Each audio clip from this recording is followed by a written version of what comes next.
Hope Channel TV. Tout de suite, le journal.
Mesdames, Messieurs, ravis de vous savoir nombreux entrés de nous suivre de partout. Bienvenue dans cette édition d'information au sommaire. Le gouverneur de province, Théo Ngwabidje Kassi, a fait la ronde des structures de prise en charge de Covid-19 dans la ville de Bukavu le lundi 23 août 2021. Nous irons à Kamituga où le maire de la ville interdit les passages et la circulation des engins chinois dans son entité dans l'objectif de faire respecter l'arrêté du gouverneur suspendant les activités de certaines entreprises minières. Et en sport, l'OC Mungano se prépare en conséquence pour affronter la Ligue 2 en République démocratique du Congo. Cette équipe a présenté 5 de ses joueurs dans une séance d'entraînement de ce mardi 24 août 2021. Voilà tout pour le sommaire. Place aux détails. Channel TV, la référence de la télévision. Parlons santé pour commencer avec cette édition d'information en vue de se rendre compte de l'évolution de la pandémie à coronavirus. Le gouverneur de province Théo Ngwabidje Kassi a fait la ronde des structures de prise en charge de la Covid-19 dans la ville de Bukavu le lundi 23 août 2021. Il s'est donc rendu à l'hôpital général provincial de Bukavu, au centre de santé Saint-Luc Biopharm et à l'hôpital général de Ponzi. Suivez ces reportages de la cellule de communication du gouvernorat de province. La quasi-totalité des structures de prise en charge des patients de la COVID-19 ont connu la visite du gouverneur du Sud Kivu, Théo Ngwabidje Kassi, pour s'enquérir de l'évolution des traitements et recueillir leurs desiderata afin de favoriser des conditions optimales. À l'hôpital de Panzi, l'autorité provinciale a tout d'abord reçu du prix Nobel de la paix 2018, Denis Mukwege, des explications sur le fonctionnement de sa structure médicale en cette période de pandémie avant de brosser succinctement le tableau épidémiologique du coronavirus. Ils ont ensuite visité en équipe restreinte les blocs où sont internés les patients positifs au Covid-19 et qui suivent les traitements normaux. Bien avant cela, Théo Ngwabidje Kassi s'est également rendu à l'hôpital provincial général de référence de Bukavu où il s'est adonné au même exercice. Sur place, il a été constaté une légère diminution de la prévalence, même si le gouverneur Théo Ngwabidje ne veut pas pour autant se réjouir car les gestes barrières doivent scrupuleusement être respectés pour arriver à 0 cas positif de Covid-19 dans la province du Sud Kivu. Ici aussi, une visite guidée aux malades s'est faite et il faut le dire, leur état de santé s'améliore peu à peu.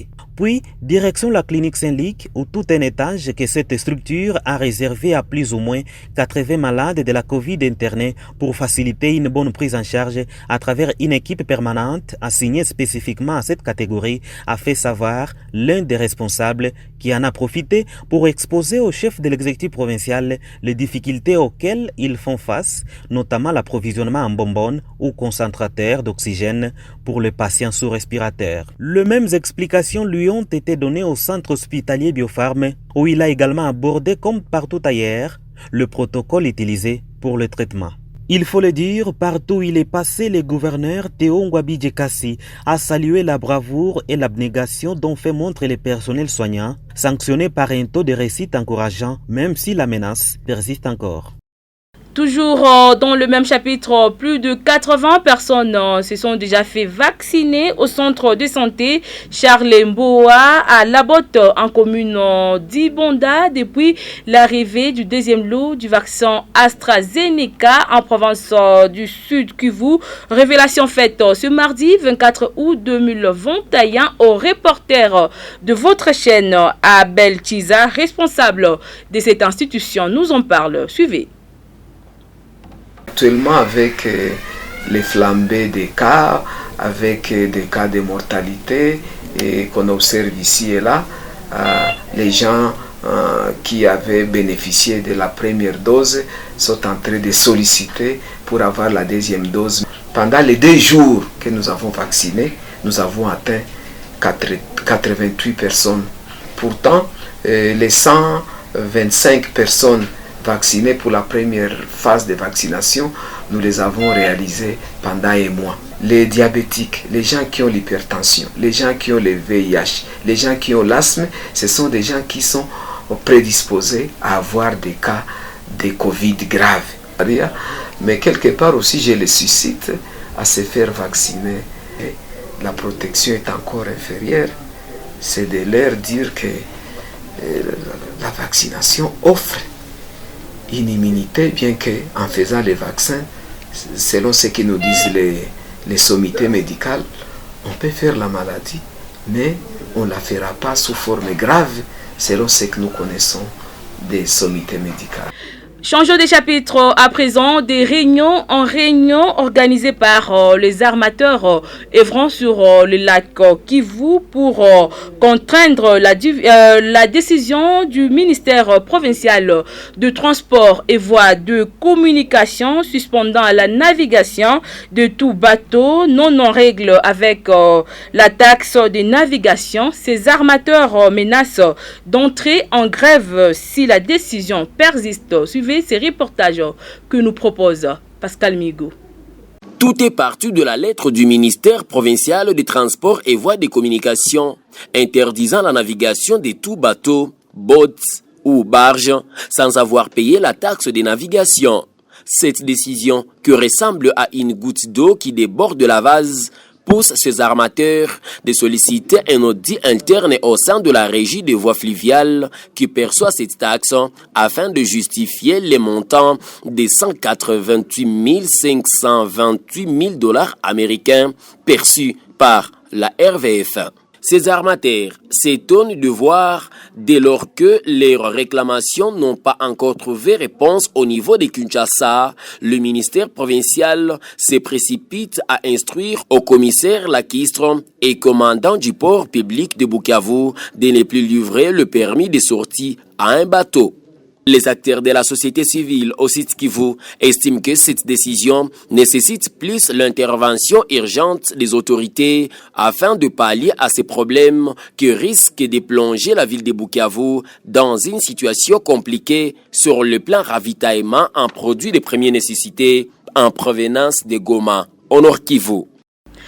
Direction Kamituga, dans le cadre de faire respecter l'arrêté du gouverneur de province Théo Ngwabidje Kassi suspendant les activités de certaines entreprises minières chinoises exerçant en territoire de Mwenga, le maire de la ville de Kamituga, Bundia Mupila Alexandre, a à son tour interdit les passages et la circulation des engins chinois dans son entité depuis le dimanche dernier. Suivez ces reportages de la cellule de communication de la mairie de Kamituga, lu par Priska Biamungu.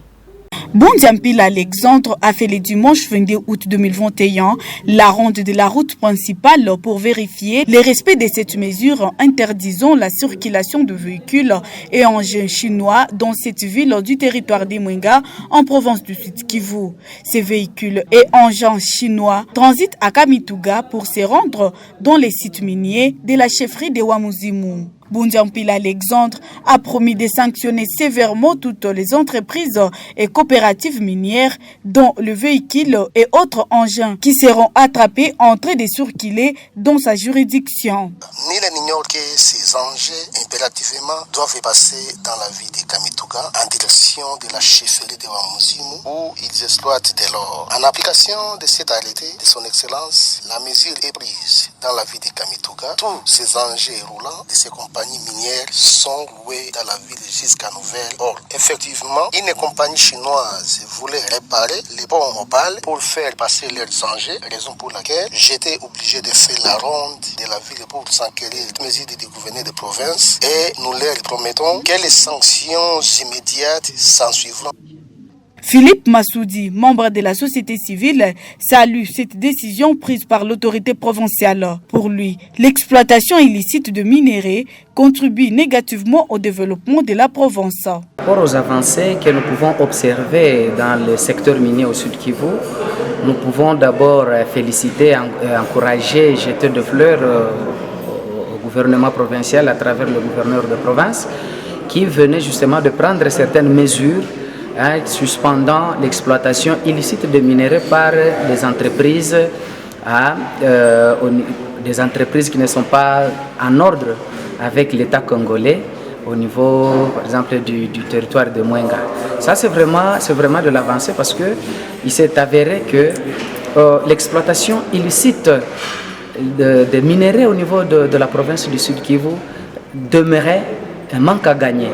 Beaucoup de minerais partaient de façon illicite et alors que ces minerais devraient contribuer au développement. Retenez que c'est depuis le vendredi 20 août 2021 que le gouverneur de la province du Sud Kivu, Théo Ngwabidje Kassi, avait signé un arrêté provincial portant suspension des activités de certaines entreprises minières et leurs coopératives exerçant dans les territoires de Mwenga au Sud Kivu. Et le gouvernement provincial du Sud Kivu réaffirme son engagement de combattre toute forme d'exploitation illicite de minerais en province du Sud Kivu et particulièrement dans les territoires de Mwenga. C'est ce qu'a fait savoir le conseiller du gouverneur en matière des mines, Safanto Boulongo, lors d'un café de presse tenu le week-end dernier dans la ville de Bukavu. Safanto Boulongo qui revient sur les raisons de cette suspension devant la caméra de Patrick Makiro. Pour qu'une entreprise s'adonne à l'exploitation minière en RDC, ça doit être une société comme des droits congolais. Et donc, sur ce périmètre, on a retrouvé Kamituga Mining a fait un protocole d'accord avec ORC. Or, quand vous voyez ce protocole-là, c'est comme je le disais, Moutou n'a pas na boissa, Kouya Limaba, Kouchambang. Or, dans le secteur minier, ça ne se passe pas comme ça.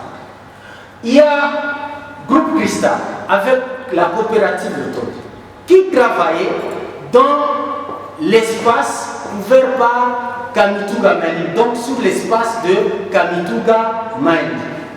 Nous avons Mungunichi qui a fait le même protocole avec Luguswa Mining. Et Mungunichi est allé contracter aussi avec New Continent Mineral. Et l'opération de l'autosurveillance appelée Djicho Kwa Djicho évolue normalement. Révélation de Jackson Kalimba, président urbain de la société civile. Jackson Kalimba indique que la campagne Djicho Kwa Djicho porte de fruits et la sensibilisation dans les 3 communes de la ville de Bukavu va débuter dans les jours à venir. Il l'a dit, c'est mardi 24 août 2021. Il est devant la caméra de Richard Moigny. Suivez. Nous avions déjà entamé des réunions avec les chefs de quartier de la ville de Bukavu et au courant de cette semaine, nous ferons des descentes sur terrain dans les 3 communes avec les responsables de l'ANR au niveau de la ville, avec les commandants ville armée et les commandants ville police pour toujours s'enquérir et sensibiliser la population pour cette opération et que la population puisse s'approprier cette opération. Vous savez que nulle part au monde où on peut juguler les sécurités sans l'appui de la population. La collaboration de la population avec les services de sécurité, ça nous aidera à pouvoir juguler l'insécurité devenue monnaie courante, étant donné que nous avions développé d'autres mécanismes d'alerte à travers l'opération Djicho Kwa Djicho. Il y a maintenant un peu de la calmie. Nous avions lancé l'opération quand la ville avait enregistré dans les 2 semaines plus de 4 morts. Mais depuis que nous avions lancé cette opération, je crois qu'il n'y a pas de morts que nous avions déjà enregistrés à cause de l'insécurité.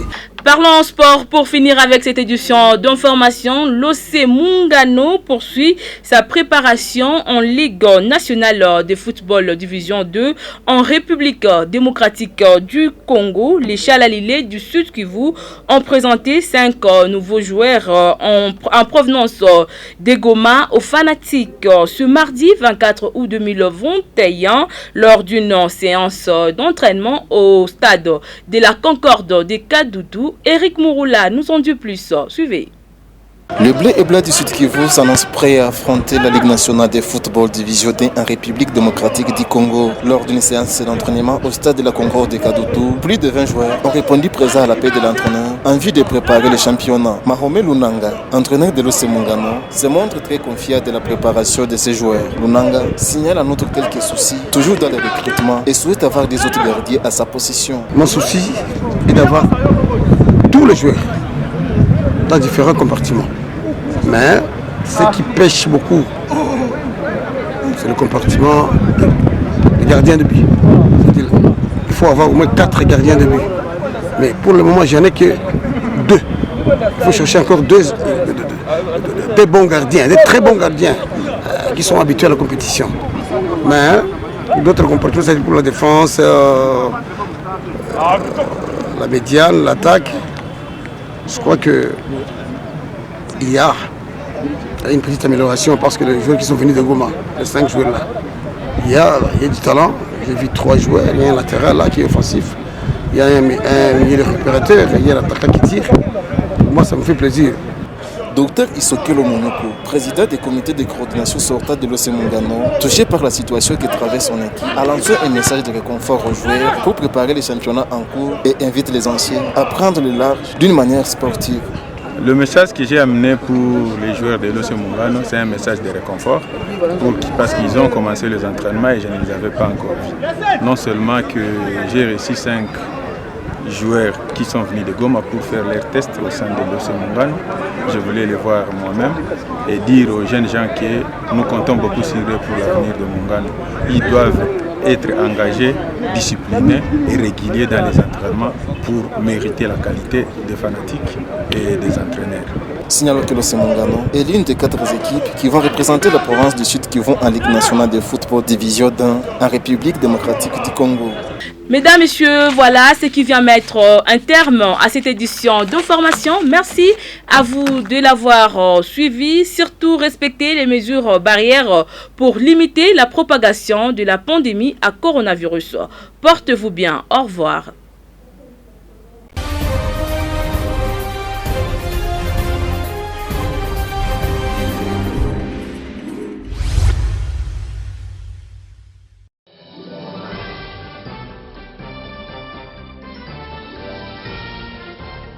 Mesdames, Messieurs, bienvenue dans cette revue de presse du mardi 24 août 2021.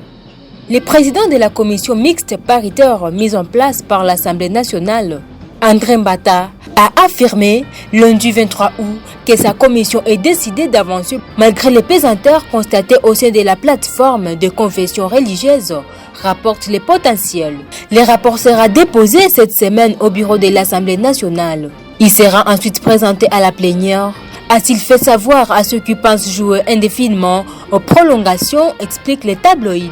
La plateforme qui a la charge de désignation le successeur de Corneille Nangaa à la tête de la commission électorale nationale indépendante CENI n'a pas été capable de parler d'une seule voix et se mettre d'accord autour d'une candidature, rappelle le journal. Le groupe des 6 confessions religieuses a déposé pour une seconde fois le procès-verbal de désignation de 2 délégués de cette composante du bureau de l'Assemblée nationale, renseigne l'avenir. Entre-temps, ajoute le quotidien, la Senko et l'SSC, qui ne font pas partie du G6, attendent d'être reçus par les chefs de l'État en vue de solliciter la reprise de discussion. Et pour des observateurs avertis, la démarche de ces 2 confessions religieuses constitue un passe-temps, conclut le journal. Dans leur correspondance, les responsables de l'Église catholique et de l'Église du Christ au Congo demandent à être reçus en urgence.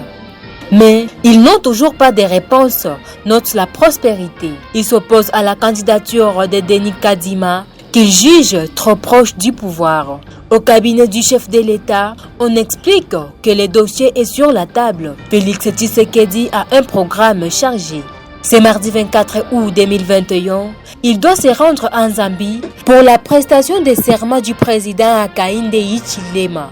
Il doit ensuite se rendre à Lubumbashi pour les obsèques de l'ancien président de l'Assemblée provinciale, Dio Katanga, Gabriel Kyungu, avant de s'envoler pour l'Allemagne et l'Italie, détaille le quotidien. L'ancien Premier ministre, Mabi Mulumba, conseille à l'Assemblée nationale de s'imposer afin d'éviter d'entretenir l'incertitude dans un domaine aussi important que sont les élections, notre Forum des As. Je crois que l'Assemblée nationale doit s'imposer. Il y a 2 confessions religieuses qui campent dans leur position. Au lieu de traîner et éloigner la solution, autant que l'Assemblée nationale s'impose, a noté Mabi Mulumba dans les propos repris par le journal. Et c'est la fin de cette revue de presse. Mesdames, Messieurs, merci à vous de l'avoir suivi.